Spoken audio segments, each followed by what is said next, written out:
Hey everyone, welcome to Slater's Wrist Game. Today we're going to do a full review of the Tissot PRX Glacier Blue. And this watch is known for the dial, and some people call it a Glacier Blue, Powder Blue, Baby Blue. What is another one they say? I call it the Glacier Blue. Some people call it the Ice Blue. So they're like 4 different names, but I think officially it's referred to as the Glacier Blue. But anyway, we're going to do a full review of this watch. I would like to say thanks to everybody for watching this video. If you're new, welcome to the channel. If you're a returning viewer, thank you for the continued support. And I definitely like to encourage you to comment, like, and subscribe, and hit the notification bell, okay? But so I do want to say thanks. I'm always thankful for the support. Now this watch here, this brand, Tissot, was originally founded in 1853. This is the first time I've purchased a watch from them. I actually picked this watch up, I think it was December 24th, Christmas Eve. And this was an impulse buy. Just was in the mall, I saw it, heard about it. And I initially noticed the gold one first. And then I noticed a navy blue quartz version. And then I saw the Glacier Blue version. And I was like, wow, this is a pretty unique color. And then wasn't sure if I can match this watch with any outfits that I wear, but I said I'm gonna buy it because it'll be unique and stand out in my collection. So I was really debating between the navy blue quartz, which was more affordable, and this Glacier Blue, which is more expensive, but I feel like it was more unique. And I don't regret the decision buying this one, okay? Even when I was at the checkout counter, both the ladies who were checking it out were, I think they were very impressed with the watch. But as far as this particular model, now originally the quartz version of this watch was released in 2020, and it was a hit. So in 2021, the company released the automatic versions of this watch. And I don't think the Glacier Blue was one of the original automatic releases. I think this watch was originally released maybe in early 2023. Could be mistaken on that one, all right? But great looking watch. So one thing I want to do now is go into some of the specs for this one. So the movement that powers this watch is the Powermatic 80. And so basically this watch has an 80-hour power reserve. It has a 3 hertz movement, and it is an ETA 2824 base movement.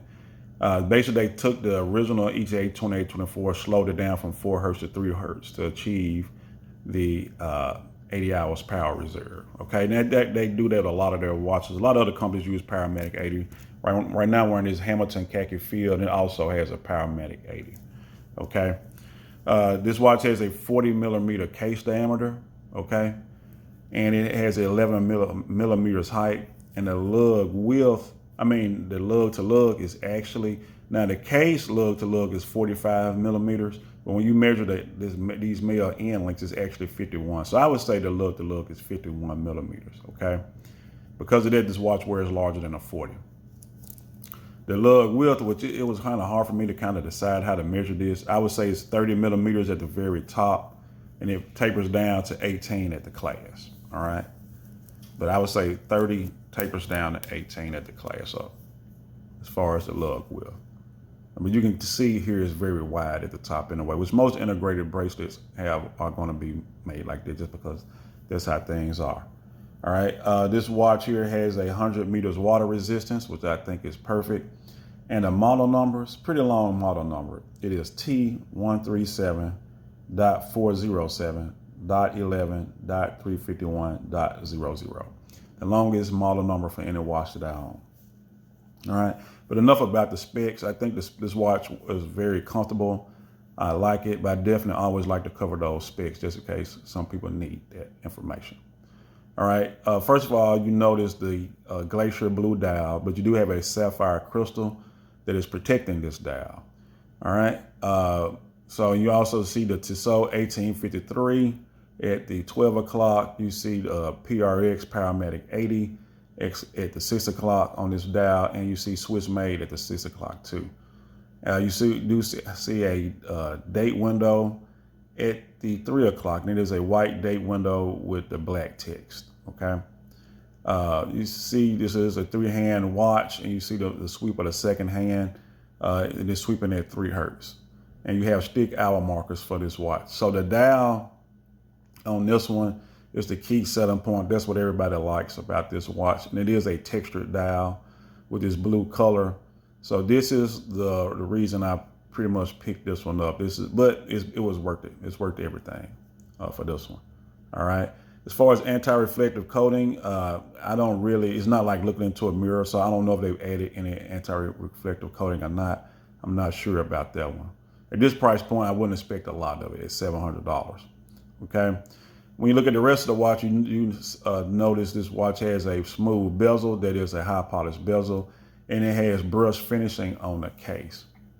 See the side of the case here. You definitely can see the vertical brushing on the front of the case. When you look at the crown, you do have a push-pull crown, and it is a signed crown. Now, one thing I don't like about this watch is the crown is pretty small, so it is hard to wind this watch and to set the time, at least for me, because I got some bigger hands, okay? When you look at the bracelet, you do see this vertical brushing on the bracelet. So it is a brushed bracelet. I do love the finishing and the feel of the bracelet. The bracelet is secured with some pins. So I don't know if this is a pin and collar system or just simple push pins, but there are no screws in this one. They are pins. When you look at the class, it is a signed class. You see Tissot 1853, and this is a dual deployment class. All right, dual push button class for this watch.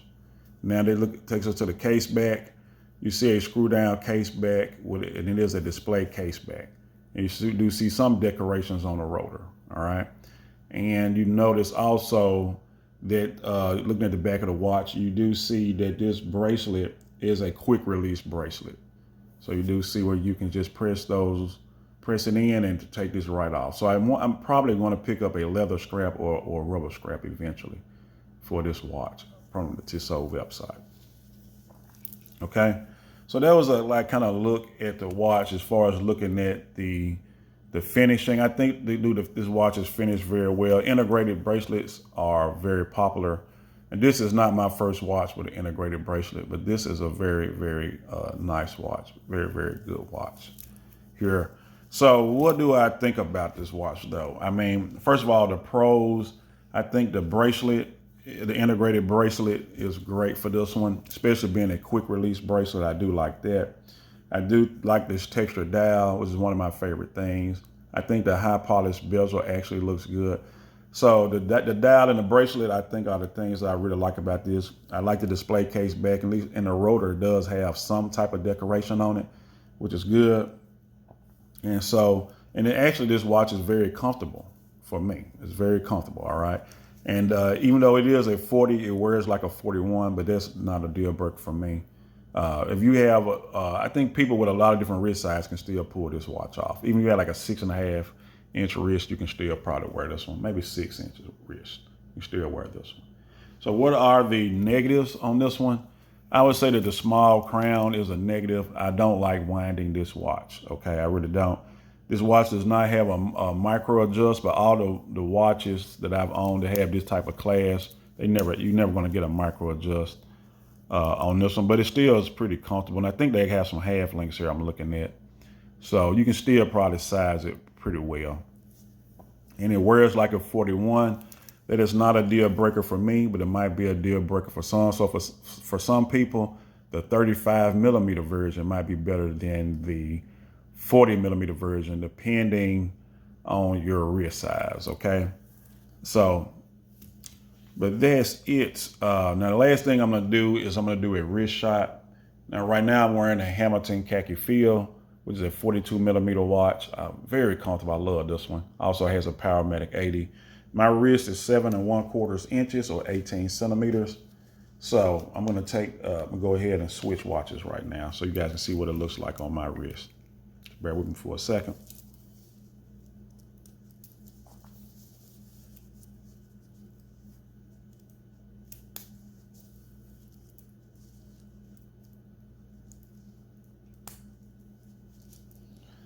All right, so let's do a quick wrist roll. So here we go. See if you guys can see this. So here's this watch, 40 millimeter case diameter, 51 millimeter lug to lug on my 7 1/4 inch wrist. All right, and let's see, can I move this and get a better look?